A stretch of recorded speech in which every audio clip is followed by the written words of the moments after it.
श्वास घेतो सोडतो हा खेळ तर आयुष्यभर, श्वास घेतो सोडतो हा खेळ तर आयुष्यभर, नेमके यातील जगलेले खरोखर क्षण किती.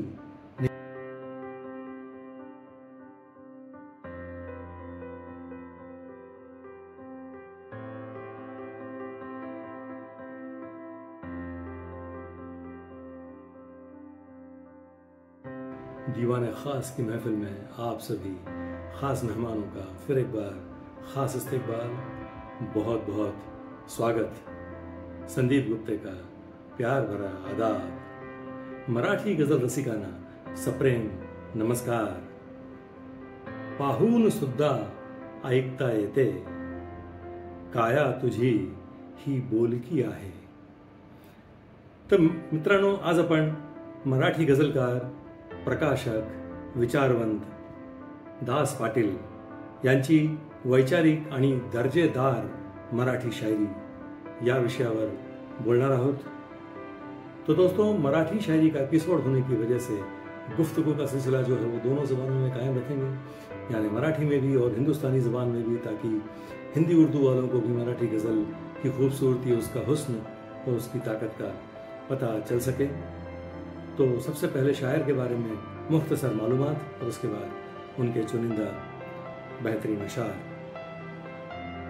दोस्तों, दास पाटिल साहब का ताल्लुक महाराष्ट्र के अहमदनगर इलाके से है और उनकी मौजूदा रिहाइश महाराष्ट्र में तुलजापुर की है.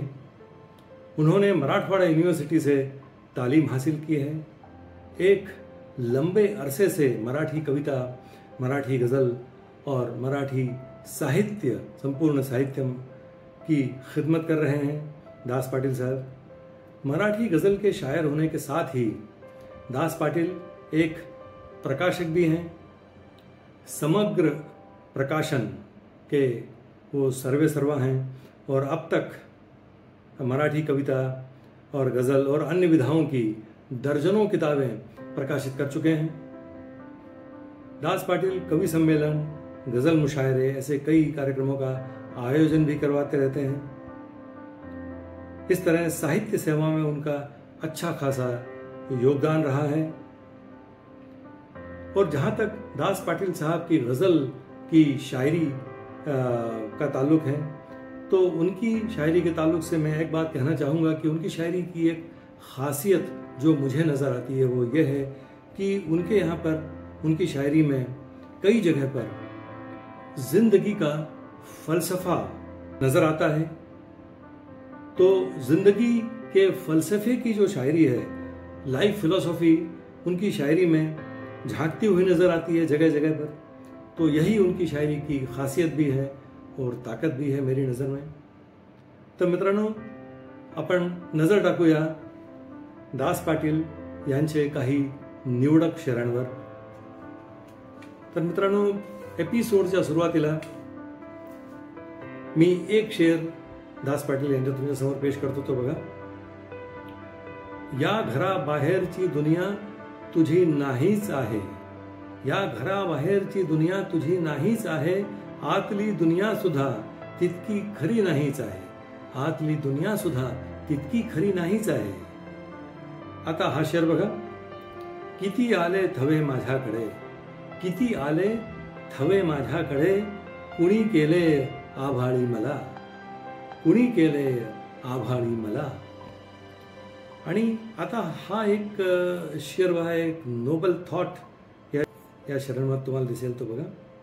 आयुष्याला पटकर चिंध्या टाचत राहू, आयुष्याला पटकर चिंध्या टाचत राहू, एक गोधडी त्याची आपण बनवत राहू, एक गोधडी त्याची आपण बनवत राहू. आणि हा शेर बघा. झरे मोकळे होतील हा गाळ निघाला की, झरे मोकळे होतील हा गाळ निघाला की, आड मनाचा तोवर आपण उपसत राहू, आड मनाचा तोवर आपण उपसत राहू. किती एक नोबल थॉट आहे या शेअरमध्ये. आणि आता जसं मी म्हटलं, लाईफ फिलॉसॉफी त्यांच्या अनेक शेरांमध्ये डोकावत असते. तर त्या अनुषंगाने हे 3-4 शेर बघा एक गझलचे त्यांच्या. नको कशातच इतके रमणे काही, नको कशातच इतके रमणे काही, फिरून येईल नवीन दुखणे काही, फिरून येईल नवीन दुखणे काही. आणि हा शेर बघा, दुनिया ज्याला माझ्या कविता म्हणते, दुनिया ज्याला माझ्या कविता म्हणते, आयुष्याची माझी टिपणे काही, आयुष्याची माझी टिपणे काही. किती सुंदर आशय आहे या शेरमध्ये. आणि आता हा एक शेर बघा, प्रलय सोसला आहे त्याला कळते, प्रलय सोसला आहे त्याला कळते, सहज कुठे हे सुचणे विचणे काही, सहज कुठे हे सुचणे विचणे काही. आणि हा एक सुंदर शेर बघा याच गझलच्या, हाच मनोव्यापार बरा आहे ना, हाच मनोव्यापार बरा आहे ना, स्वतःला स्वप्ने विकणे काही, स्वतःला स्वप्ने विकणे काही. किती एक सुंदर आणि वेगळा थॉट या शेअरमध्ये दास पाटील यांनी मांडला आहे. मनोव्यापार या शब्दाचा वापर करून मला वाटतं हा विचार, हा शेर मराठी शायरीला आणि मराठी गझलला समृद्ध करणारा असा शेर आहे. आता रॅशनल आणि प्रोग्रेसिव्ह विचारांचे दास पाटीलचे हे दोन शेर बघा.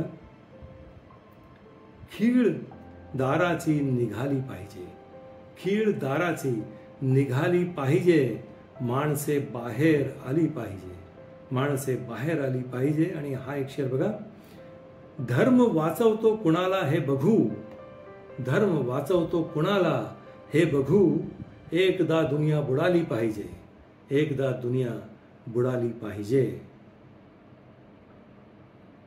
कहते हैं ख्वाब ही हकीकत की बुनियाद हुआ करते हैं. इस ताल्लुक से एक बेहतरीन शेर देखिए दास पाटील साहब का. त्यांना आधी स्वप्ने पडली होती, त्यांना आधी स्वप्ने पडली होती, त्यांनी नंतर त्यांची केली लेणी, त्यांनी नंतर त्यांची केली लेणी. किती एक सुंदर आणि ऑप्टिमिस्टिक शेर, ऑप्टिमिस्टिक विचार आहे या शेरामध्ये. आणि आता हे दोन उत्तम शेर बघा दास पाटील यांचे. जळजळत्या डोळ्यामध्येही खरीच हळहळ आहे का, तुझा पारधी पक्षा इतका खराच व्याकुळ आहे का, तुझा पारधी पक्षा इतका खराच व्याकुळ आहे का. आणि हा शेर बघा, तुझ्या संकुचित अवकाशाचा होतो हा विस्तार किती, तुझ्या संकुचित अवकाशाचा होतो हा विस्तार किती, किंचितशा ठिपक्या इतकेही तुझे क्षेत्रफळ आहे का, किंचितशा ठिपक्या इतकेही तुझे क्षेत्रफळ आहे का. किती एक दर्जेदार आणि एक गहिरा विचार या शेरामध्ये मांडलेला आहे. आणि आता हा एक शेर बघा,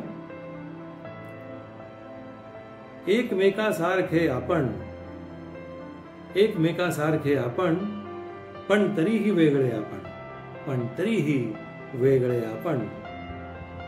प्रत्येक इंडिव्हिज्युअल या जगामध्ये वेगळा असतो. त्या गोष्टीला किती सुंदर रित्या एक छोट्या बाहेरच्या गझलमध्ये मांडलं आहे. एकमेकासारखे आपण, पण तरीही वेगळे आपण. आणि हा शेर बघा, याच काळाचे चरे आपण, याच काळाचे चरे आपण, याच काळाची नखे आपण, याच काळाची नखे आपण. आणि आता हा एक उत्तम शेर बघा दास पाटील यांचा, जी शायरची पर्सनॅलिटीला एक्सप्रेस करणारा शेर आहे. तो शेर बघा, पहायचे तर दृश्यामागील दृश्य पाहतो आधी, पहायचे तर दृश्यामागील दृश्य पाहतो आधी, दिसते आहे म्हणून नुसता मी बघणारा नाही, दिसते आहे म्हणून नुसता मी बघणारा नाही. आणि आता दास पाटीलच्या एका गझलेचे हे 2-3 शेर तुमच्या समोर सादर करतो. ते बघा, आजही येथे कोणी नाही, आजही येथे कोणी नाही, चांगले झाले, कुणी नाही, चांगले झाले कुणी नाही. आणि हा शेर बघा, मी जरी सगळ्यांमध्ये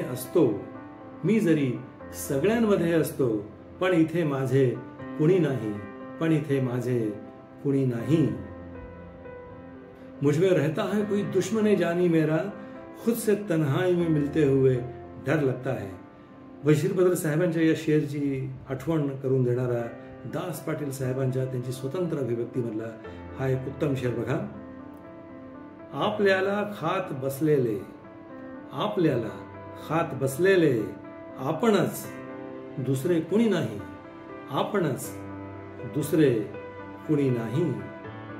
आणि हा एक शेर बघा, या उदासी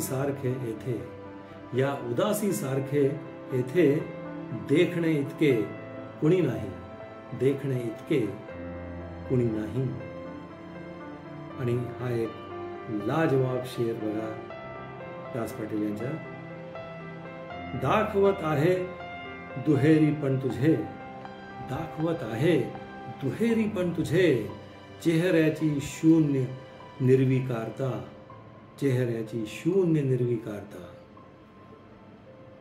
किती सखोल शेर आहे हा. आणि आता हा एक उत्तम शेर बघा. एकच वेळा ज्याने केले लाख शहाणे,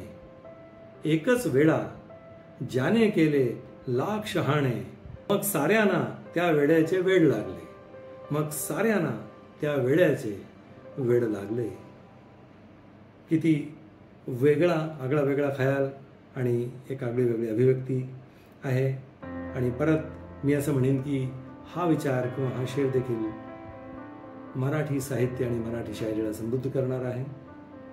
आणि आता मित्रांनो, एपिसोडच्या शेवटी दास पाटील यांच्या एका गझलेचे 2 उत्कृष्ट शेर मी तुमच्या समोर पेश करतो. ते बघा. तीच पाणीदार दुःखे कोठवर मी मोजवू, तीच पाणीदार दुःखे बघा. परत एक शब्दप्रयोग किती सुंदर आहे आणि आगळा वेगळा आहे, समृद्ध करणारा मराठी शायरीला. तीच पाणीदार दुःखे कोठवर मी मोजवू, एक थेंबाची तृषा अन चालते वणवण किती. श्वास घेतो सोडतो हा खेळ तर आयुष्यभर, नेमके यातील जगलेले खरोखर क्षण